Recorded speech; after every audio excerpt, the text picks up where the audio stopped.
What's up, YouTube? It's your boy Nash here. Welcome back to the channel. Now, before we get started with this week's episode of WWE's Biggest Issue, the road to 200 subs has now officially has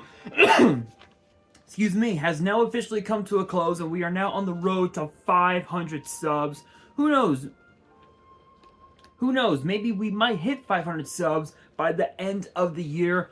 Only time will tell, but as I have said in previous videos, if this channel does get to 500 subs, I will open up this Korean LOB booster box in its entirety on the channel that I got from my partners over at Collector Store.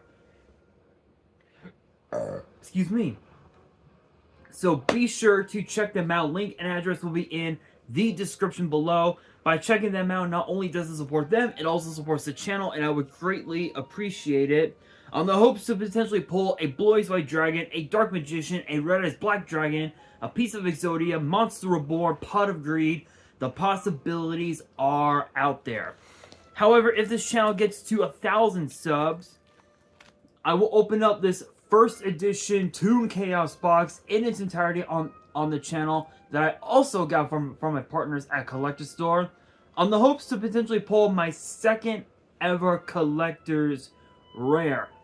It wouldn't be the first time that I pulled a Collector's Rare, because I also pulled this. Freshly pulled from my Genesis Impact box opening that I did a few months back is a Collector's Rare B-Cop from the Underworld. This thing looks absolutely gorgeous. The centering on the back is a bit off from top to bottom, but honestly, that really doesn't matter because this thing looks absolutely incredible, and I am planning on getting this graded at some point, but I don't know when exactly. But with that being said, guys, if you guys want to see these boxes get opened,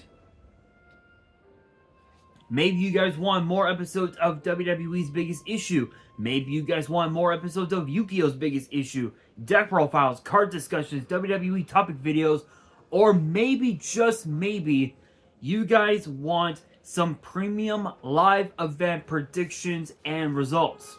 Well, if you guys want all of that and more, my channel is the place to be. So if you guys are new to the channel, and I know that a lot of you guys are, make sure you guys subscribe to the channel, turn on the notification bell, smash that thumbs up button on this video, and as always, make sure you guys are following me on all of my social media, including Threads, because I have now officially started to use Threads. All of my ads will be in the description below, as will the info to my fan mail. It will also be in the description as well. And I want you guys to post in the comments below answering the question of the day, which ties into this week's episode of WWE's Biggest Issue, which is this. Which champion do you think Damian Priest should cash in his Money in the Bank briefcase on? Let me know down in the comments below. because for this week's episode, I'm going to be talking about the 5 champions that Damian Priest should cash in his briefcase in on and become champion. Now, obviously we know, as my camera kept moving, obviously we know that Damian Priest and the Judgment Day, well, we know that all the members of the Judgment Day want to see Damian Priest cash in his Money in the Bank briefcase on Seth freaking Rollins and the World Heavyweight Championship. And there have been quite a few times that Damian Priest had an opportunity to cash in the briefcase on Seth, including Money in the Bank, SummerSlam, Payback, and even also Fastlane as well. But not one of those. But nothing. No, it wasn't that he failed to seize the opportunity. It was more so the fact that the Judgment Day was preventing him from doing so. But the question is this. Does it really have to be Seth freaking Rollins? I don't think so. There are 5 other champions that he can cash in the briefcase on to become a champion. And honestly, And honestly, each and every one of them make perfect sense. So let's kick this off with the first one, which is obviously Rey Mysterio and the United States title. Now, we know that at Crown Jewel, Rey Mysterio will be defending the United States title against, get this, Logan Paul. Logan Paul, of all people, this would be his third match this year in WWE? No. This would be his. I think it's fifth. First one was in the men's Royal Rumble. Second was at WrestleMania against Seth. His third was in the men's Money in the Bank ladder match. His fourth was against Ricochet at SummerSlam. This would make it his fifth match this year in WWE. So there's those. Plus he had three others last year. WrestleMania 22. Sorry, not 22. 38. Sorry. WrestleMania 38. SummerSlam. And last year's Crown Jewel against Roman Reigns for the undisputed title. And honestly, he's got, in spite of all the losses he's had, he's gotten so much better. Funny enough, but that'll be for what, next week, I think? Was it, I think next week, or for the next, I think 2 weeks from now. I think it's 2 weeks from now. I'll be doing the predictions for Crown Jewel. So get ready for that one. Get ready for that. That's going to be a bit of an interesting one. But people seem to forget that Damian Priest lost the United States title to ironically enough, Finn Balor. But the question is, did Priest ever get his rematch for that title? No, he didn't. He never got his rematch for the United States title. Not one rematch whatsoever. And that's how the Judgment Day started. Was Priest, thinking that the fans turned on him, but in reality, he turned on himself. That's just how it is. And honestly, ever since he joined Edge in the Judgment Day, Damian Priest has gotten so much better.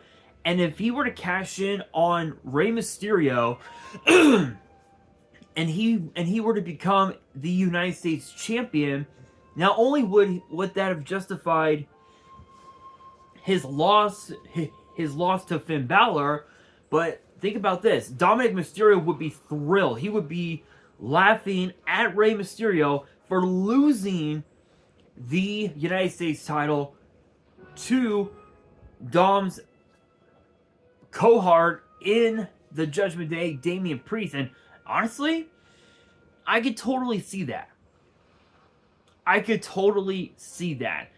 But the next one up is obviously Gunther and the Intercontinental title. Obviously we know that just like the US title, the IC title, is the Workhorses Championship. Just like the US title, the Intercontinental title had been held by well over 24 Hall of Famers, including guys like Pat Patterson, guys like Pedro Morales, guys like The Ultimate Warrior, Macho Man Randy Savage, guys like the Honky Tonk Man, Greg the Hammer Valentine, guys like Ric Flair, guys like Rey Mysterio, guys like JBL, Booker T, guys like Rob Van Dam, guys like Chris Jericho, The Miz, all these legends, all these Hall of Famers, all held that very same prestigious Intercontinental title. And think about this: Gunther broke and surpass the Honky Tonk Man's reign now at what? Close to 500 days? That's impressive. That is probably one of the most impressive things I had ever seen. Ever. I never would have imagined that a guy like Gunther would be able to last this long. But think about this. Balor is a former champion himself. Imagine what would happen to Damian's career if he were to cash in the briefcase on Gunther and he became champion. What will happen exactly? Faction warfare between the Judgment Day and Imperium, and the question would become who would be the babyfaces in that scenario? Would it be Imperium or would it be the Judgment Day? Personally, it would probably end up being the Judgment Day, given the fact that Rhea Ripley is now the talk of the entire WWE conversation. So, Priest cashing in on Gunther would be interesting to say the very least. Number 3. The third person who I believe he should cash in on is Ilya Dragunov and the NXT title. Now, we know that not tomorrow night, but next Tuesday, Ilya Dragunov will be defending the NXT title against Carmelo Hayes. So it'll be Dragunov Hayes round 3, the final round, the rubber match between the two, and it'll be a battle to see who truly deserves to be NXT champion. Think about this. Priest had already become the NXT North American champion. He went on to an interview years ago when he was in NXT, saying that he would love to be NXT champion. The way I see it, with that money in the bank briefcase, he can cash in on Dragunov or Carmelo Hayes and become the new NXT champion. And in that scenario, guess what? The Judgment Day would truly run all of WWE. Is it possible for him to cash in on and become NXT champion? Absolutely. I think that would probably be the more logical thing, given the fact that he never got his rematch for the NXT North American title. So I think it would probably make sense to have Priest cash in on either Dragunov or Carmelo Hayes, depending on who wins the NXT title, not tomorrow night, but next Tuesday on NXT at Halloween Havoc. Only time will tell. Only time will tell. But the fourth person who I believe he should cash in on, and ironically enough, is Dominic Mysterio and the North American title. As I said, he never got his rematch for that title. So if you really think about it, what do you think would happen if Damian Priest cashed in on Dom and he became the new NXT North American champion? Not only would he have had a successful cash in, but he would also rectify the wrongs of the past, because the last time he was NXT North American champion, what happened? Austin Theory cost him the title and Austin Theory practically gave that North American title to Johnny Gargano. So think about that. Think about that. Dominic Mysterio losing the title to his own cohort. I mean, it's possible, but it would basically mean that the Judgment Day would be disowning Damian Priest. Which honestly, I think Damian Priest has gotten so much better in the ring and on the mic. I think he should break away from Judgment Day and actually cash in on Dom. That's just how I see it. Because let's be real. let's be real, Dominic Mysterio, I get it. I get that there are some that there are some people out there who are probably watching this video are probably going to comment saying that they're huge fans of Dom and that Dom deserves to remain champion and whatnot. Don't get it twisted.